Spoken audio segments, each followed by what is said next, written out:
நான் தானே பாரிஜாத பூந்தேனே கல்வி போல் காதலை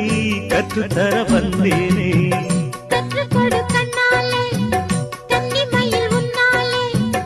என்னவோ என்னவோ இன்பங்களை கண்டாலே பருவக் கனவு பிறக்கும் பொழுது இறகு முளைத்து பறக்கும் மனது உணர்த்தி அலைகள் திரண்டு திரண்டு கரை கடக்கும் நதிகள் இரண்டு இமைதானே கண்ணை சேர்ந்தது எந்த இளநெஞ்சம் உன்னை சேர்ந்தது செம்பருத்தி செம்பருத்தி பூவை போல பெண்ணொருத்தி